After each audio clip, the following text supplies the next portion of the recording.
అందరు చూడాలి horror movie నువ్వు భయపడ్డావా? వెంకట్ గారు please you can continue your speech. Hello అండి, మీడియా మిత్రులందరికీ చాలా చాలా చాలా థ్యాంక్స్ అండి. అంటే సినిమా చేసిన తర్వాత ఇలాంటి అవకాశం రావడం చాలా అరుదండి. అదే ఒక బ్లాక్ బస్టర్లో సెలబ్రేషన్స్లో మాట్లాడడం అనేది. దీని అందరికీ కారణం, ఈ స్థాయి వరకు రావడానికి కారణం కూడా మా దామోదర్ ప్రసాద్ గారు, బన్నీవాస్ అండ్ వంశీ గారు అండి. లేకపోతే నిన్న జరిగిన దానికి చెప్పాలంటే మళ్ళీ వాసు గారు, బన్నీవాస్ గారు ఇచ్చిన, వంశీ గారు ఇచ్చిన ధైర్యానికి బాగానే ఉన్నామండి. లేదంటే నిన్న జరిగిన సిచ్యువేషన్ కానీ ఇవన్నీ కానీ చాలా ఇబ్బందికరంగా అయితే ఉన్నాయండి. కానీ నేను అగైన్ కలెక్షన్స్ చూడడం కానీ, బుక్ మై షో రేటింగ్ చూస్తే మేము చూసేటప్పుడు 5 ఉందండి. తర్వాత కలెక్షన్స్ పెరగడం, రేటింగ్ పెరగడం, ఇప్పుడు దగ్గర ఆల్మోస్ట్ 8.3, 8.4 వరకు వచ్చిందండి. ఫ్రెండ్స్ కానీ రిలేటివ్స్ కానీ చాలామంది కూడా, అంటే ఈ సినిమా కూడా చాలా వరకు ఏ సెంటర్స్ అనుకున్నామండి స్టార్టింగ్లో. కానీ ఇప్పుడు చూసుకుంటే మా వైజాగ్, కొత్త వలస కొన్ని ఏరియాలు ఉన్నాయి, అంటే కొన్ని చిన్న చిన్న మండలాలన్నీ, అక్కడ పొలాల్లో రైతులు కూడా మాట్లాడుకుంటున్నారండి. పలానా ఏసా మూవీ అంట చాలా బాగుంది. అక్కడ చిన్న చిన్న కంపెనీస్ ఉంటాయండి, అంటే చిన్న చిన్న ఎంప్లాయీస్ చేసే కంపెనీస్లో కూడా డిస్కషన్స్ వస్తున్నాయటండి. మొన్న ఒక సినిమా రిలీజ్ అయ్యింది, చాలా చాలా బాగుంది. అంటే మేము ఎక్స్పెక్ట్ చేయలేదండి, అంటే సి క్లాస్ సెంటర్స్లో ఈ సినిమా ఆడుద్దని ఎక్స్పెక్ట్ చేయలేదండి. స్టార్టింగ్ నుంచి లాస్ట్ వరకు అండి, అంటే ఏ సెంటర్ అని లేదు, బి సెంటర్ లేదు, సి సెంటర్ అని లేదండి. స్టార్టింగ్ 5 minutes మా పాప సింత స్టార్ట్ అవుతుందండి, ఎండింగ్ వరకు ఒకటే విజిల్స్ అండి, ఒకటే విజిల్స్.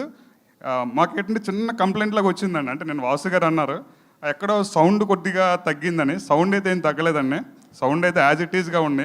ఆ సౌండ్స్కి మాకు వినిపించట్లేదండి, అది ఒకటేనండి. కానీ సౌండ్ అయితే మాత్రం పీక్స్లో ఉందండి. ముందుగా ఆరా ధ్రువన్ గారికి చాలా చాలా థ్యాంక్స్ చెప్పాలండి, ఇంత మంచి మ్యూజిక్ ఇచ్చినందుకు. నెక్స్ట్ ఆల్రెడీ ఇక్కడ ఉన్న ఆర్టిస్టుల గురించి ఆల్రెడీ చెప్పానండి. వీళ్ళంతా కూడా కలిసి పెర్ఫామ్ చేయడం, సినిమా ఎంత సూపర్ హిట్ చేసినందుకు అందరికీ కూడా మెనీ థ్యాంక్స్ అండి. పుణ్యవతి గారి గురించి చెప్పాలంటే స్టార్ట్ అయ్యిందే ఆవిడ కళ్ళతో అండి. ఆవిడని చూడగానే ఫస్ట్ హర్రర్ అనేది అక్కడే స్టార్ట్ అయ్యింది అనుకున్నారు అందరూ కూడా.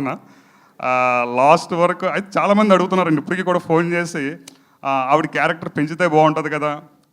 నెక్స్ట్ ఈవిడి క్యారెక్టర్ రీప్లేస్ చేసిన పర్సన్ మహిమధు గారు అండి. మహిమధు గారి ఫేస్లో కూడా ఈవిడిని పెట్టచ్చు కదా, ఎందుకు అంత వేగం క్లోజ్ చేశారు? ఎస్ఆర్ పార్ట్ 2లో ఉందా ఆవిడ? రకరకాలుగా మేబీ పార్ట్ 2 కోసం క్లోజ్ చేశారా అని చాలామంది అడుగుతున్నారండి. చాలా థ్యాంక్స్ మేడం, మంచి ఇది ఇచ్చారు మాకు, థ్యాంక్ యూ సో మచ్ అండి. నెక్స్ట్ చెప్పుకుంటే మహిమధు గారు అండి. మహిమధు గారు నేషనల్ అవార్డ్ ఆర్టిస్ట్ అండి. అతను కూడా అండి చాలా వరకు ఆడియన్స్ దగ్గర నుంచి కొంతమంది అతని పేరు తెలియక, మహిమధుని పేరు తెలియక ఆ జుత్తులు అతను ఉన్నారు కదా, అతను ఏంటది యాక్చువల్గా అతను చూస్తేనే భయం వేస్తుంది మాకు. ఏ సీన్లో చూసినా అతనే ఉంటున్నాడు, హర్రర్ సీన్స్ కన్నా అతను చూస్తే బాగా భయం వేస్తుంది అని. యాక్చువల్గా అయితే రావాలండి ఈరోజు ఈవెంట్కి, కానీ అతను ప్రీ ప్లాన్ అండి. ఇప్పుడు ప్రజెంట్ లండన్లో ఉన్నారు, మళ్ళీ అగైన్ నాకు తెలిసి January 7th, 8th వస్తున్నారు. దానివల్ల అటెండ్ అవ్వలేపారండి. అతను కూడా చాలా బాగా చేశారండి. వీళ్ళందరూ కలిసి చాలా ఇష్టంతో హార్డ్ వర్క్ చేసి ఈ సినిమాని సక్సెస్ చేసిన ఆర్టిస్టులందరికీ కూడా అండ్ ప్రేక్షకులందరికీ కూడా చాలా థ్యాంక్స్ చెప్పుకున్నాను అండి. థ్యాంక్ యూ సో మచ్ అండి. Thank you sir, thank you so much and congratulations to you as well. And now మా పుణ్యవతి మాటలు విందాము. ఇప్పుడు చాలా సాఫ్ట్గా కనిపిస్తున్నటువంటి ఉషశ్రీ గారు.